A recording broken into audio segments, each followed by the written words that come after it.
एक काशी में ब्राह्मण थे, बचपन से ही उनको भागवत जी पढ़ने का शौक लग गया। बताओ, ऐसे शौक लगे तो कितना अच्छा। वही भागवत जी हैं, लेकिन एक आश्चर्य की बात है, हर बार भागवत जी का अध्ययन करने में आपको नहीं लगेंगे। ये भागवत जी का आधुनिकता है।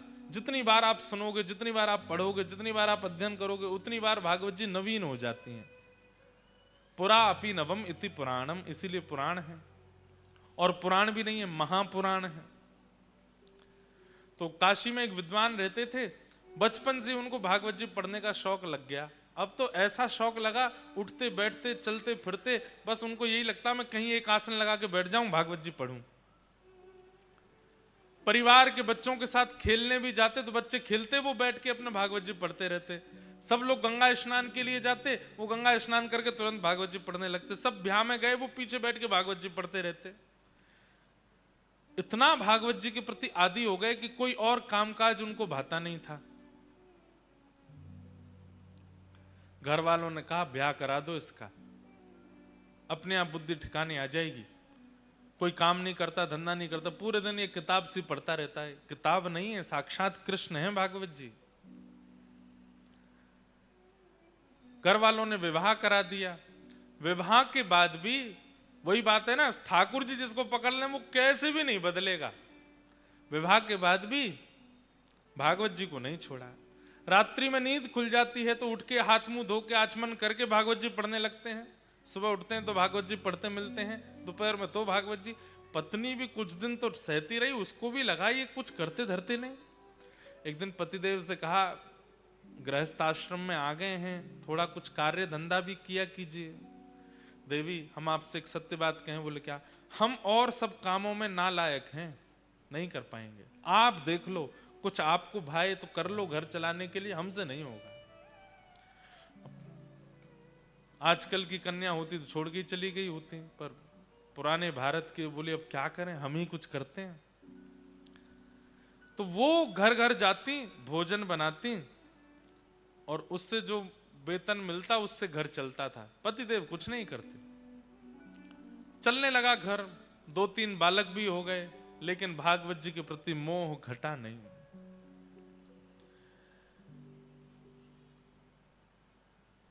एक दिन कुछ संत आए घर में। अब इतनी कमाई तो होती नहीं थी पत्नी की, थोड़ी बहुत होती थी जिससे कि बच्चे और ये लोग प्रसाद पा लेते थे। आज का प्रसाद पा लिया, नया राशन शाम को लेके आना था बाजार से। उसी बीच में संतों की टोली आ गई। और प्राचीन भारत में संत जन बता करके पूछ करके नहीं आते थे, बस आ जाते थे। और द्वार पर आकर के बस प्रार्थना भी नहीं, द्वार पर आकर के बस कहते थे कि हम इतने संत हैं, हमारी व्यवस्था करो। अब घर उस समय के भारत के लोग पूछते भी नहीं थे, व्यवस्था करते थे। संत आए, संत आ गए, आकर के घर में बैठ गए। पत्नी ने प्रणाम किया, पतिदेव भी आए, प्रणाम किया दोनों ने। बोले भगवान बड़ी कृपा। बोले हम 12 मूर्ति संत हैं, अयोध्या से आए हैं काशी दर्शन करने। आपके घर के बाहर तुलसी वन देख करके, गैया देख करके हमको लगा कोई विप्र ब्राह्मण हैं, हम 12 संत प्रसाद पाएंगे, तैयारी करो। अब पत्नी दौड़ी रसोई में, पीछे से ब्राह्मण देवता भी आए, देवी बनाओ। बोले कहां से बनाए, सब तो खत्म हो गया, राशन लेकर के आना है। तो बोले 2 पैसा ले आए राशन। बोले कहां से दें, सब खर्च हो गया इस महीने का, इस महीने की पगार अभी मिली नहीं, कल मिलेगी, फिर राशन आएगा, फिर बनेगा। पत्नी तो व्याकुल हो गई, मैं हमेशा संभाल लेती हूं, इस बार आप संभाल लीजिए कुछ। अब पतिदेव बोले देवी तुम तो जानती हो हम तो कुछ करते धरते नहीं, हम पे तो 1 रुपया भी नहीं है, हम कैसे संभालें, कुछ तो कीजिए। कहीं से भी संत जन बैठे हैं, इधर जामे उधर जामे सब, लेकिन कोई व्यवस्था नहीं बनी। बहुत देर हो गई तो संत समझ गए कि यहां कोई व्यवस्था नहीं है, संकोच में ये हमसे बोल नहीं रहे हैं। संत जन अपने आसन लेके उठ गए, बोले बिटिया फिर कभी आएंगे, आज के लिए जय सिया राम कह करके चले गए। लेकिन आज इतने वर्ष बाद आज उसको बड़ी ग्लानि हुई और अपने पति से लड़ने लगी। आज आप भी अगर कुछ काम धंधा कर रहे होते तो घर की इतनी बुरी स्थिति नहीं होती। मैं घर घर जाती हूं, रोटी बनाती हूं, पगार मिलती, घर चलाती हूं, बच्चों को पढ़ाती हूं। अगर आप भी कुछ कर रहे होते तो कम से कम इतनी व्यवस्था तो होती कि कभी संत महापुरुष आ जाएं तो प्रसाद पवा दें। बस पूरे दिन भागवत जी भागवत जी भागवत जी। अरे बचपन से अब तक आप इतना भागवत जी का अध्ययन करते आए हैं, क्या दिया भागवत जी ने हमको? कुछ भी तो नहीं। आप कहते हैं इनको किताब मत बोलो, पुराण मत बोलो, ग्रंथ मत बोलो, कृष्ण है, कृष्ण है, तो देते क्यों नहीं कुछ भी? इतना जीवन आपने समर्पित कर दिया, अपनी पत्नी का ध्यान नहीं रखते, बच्चों का ध्यान नहीं रखते, अपने पूरे खानदान का ध्यान आप नहीं रखते, पूरे दिन वो कृष्ण रूपी भागवत में लगे रहते हैं। क्या दिया भागवत जी ने हमको? जिस घर से संतों को भूखा जाना पड़ता हो, ऐसे घर में भागवत जी को मैं कृष्ण नहीं मानती। देवी ऐसा मत बोलो, तुम अभी जानती नहीं, वो साक्षात श्री कृष्ण है। मैं जब अध्ययन करता हूं मुझे नृत्य करते हुए, बोलते हुए श्री कृष्ण दिखाई देते हैं।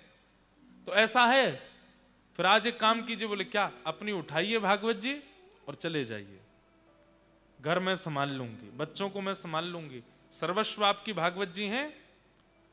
जिन भागवत जी के कारण हमारे पति की स्थिति ऐसी, संतों को भूखा जाना पड़े, मैं उनको अब घर में नहीं रखने दूंगी। इतनी बड़ी बात हो गई। पत्नी के इतना बोलने पर पतिदेव बोले, दुनिया कृष्ण को घर में बुलाती है, तुम घर से निकाल रही हो? देवी इससे ज्यादा अब मैं सुन नहीं सकता, अब तुम रहो अपने बच्चों के साथ प्रेम से, मैं चलता हूं। अपनी पोथी उठाई और रोते बिलखते, ब्राह्मण देवता मेरे कृष्ण हैं, मेरे ठाकुर जी हैं, हृदय से लगा करके निकल गए। गंगा के तट पे जाके बहुत रोए, बोले मुझे कुछ भी बोल देती, मेरे को मार भी दे, पीट भी दे, मैं सह लूंगा। हे ठाकुर जी, हे भागवत जी, आपके लिए क्यों कहा? मुझसे ये सहन नहीं होता।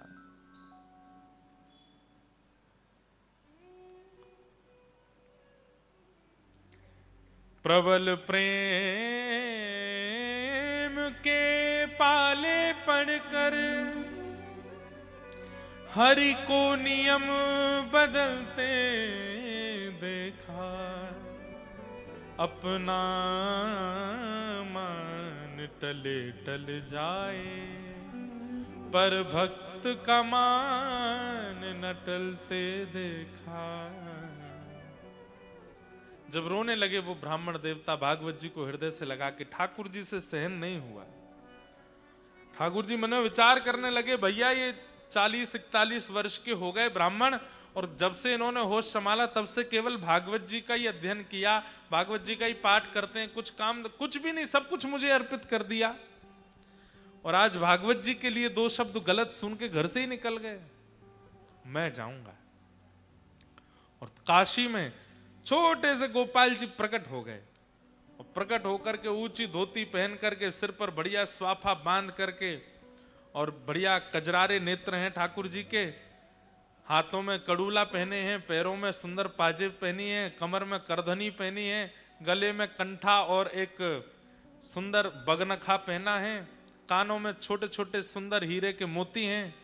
ऐसी अद्भुत छवि ठाकुर जी की, लेकिन अपने सिर पर डलिया लेकर के कुछ बेचने वाला व्यक्ति होता है, ऐसे बनकर के निकले। लेकिन सब इनको देख करके आश्चर्यचकित हो रहे हैं। क्यों? बोले भैया रोड पर कुछ सामग्री देने वाले व्यक्ति के रूप में इतना आकर्षण, वस्त्रों में इतना आकर्षण, चाल ढाल में इतना आकर्षण, ये तो बिल्कुल ललित गति, टेढ़ी मेढ़ी सी चाल, और ऐसे सुंदर सिर पर डलिया लेकर के, और बढ़िया स्वाफा सिर पर बांध के, एक स्वाफा कंधा पर डाल के, पसीना पहुंचते भय, और चल रहे हैं। जो देखे वही इन पर लुभा जाए। पहुंच गए ब्राह्मण के घर पर, दरवाजा खटखटाया। पत्नी ने जैसे ही द्वार खोल करके देखा, छोटे से गोपाल जी, गदमदरा से हाथ, गदमदरा से पाम, नेक्सो सो पेट निकरो भयो है, गले में सुंदर हार पहने हैं, हाथों में सुंदर मणि के सुंदर कड़ूला पहने हैं, सब चमक रहे हैं। देख करके वो भी आश्चर्यचकित, इतना प्यारा बालक, इतना सुंदर श्रृंगार करके ऐसे घूम रहा है। कहो बालक, तुम्हारी माता जी कहां है, कहां से आए हो, और इतने से तुम हो और इतनी बड़ी डलिया भारी सिर पे लेके कहां घूम रहे हो, क्या चाहिए? देखो, खाने पीने की वस्तु तो मेरे पास नहीं है, जल पिला सकती हूं। ठाकुर जी खड़े खड़े देख रहे हैं, और तुम इतने प्यारे हो, इतने सुंदर, माँ ने अकेले कैसे छोड़ दिए, कहां है तुम्हारी माता जी? तो ठाकुर जी उसको इशारा करते हैं, हम पे बोलना नहीं आता। अच्छा गूंगे हो? ठाकुर जी बोले, अच्छा गूंगे हो, कुछ लिखने को दूं, लिख के बताओगे? बोले हाँ। लिखने के लिए कुछ दिया, तो ठाकुर जी उस पर लिख रहे हैं। क्या लिखे? बोले, आपके पति जो हैं उनका मैं सेठ हूं, आपके पतिदेव का मैं सेठ हूं, वो मेरे यहां पर गुप्त नौकरी करते हैं और बचपन से मेरे यहां नौकरी कर रहे हैं, आज तक अपनी पगार नहीं लेकर के गए।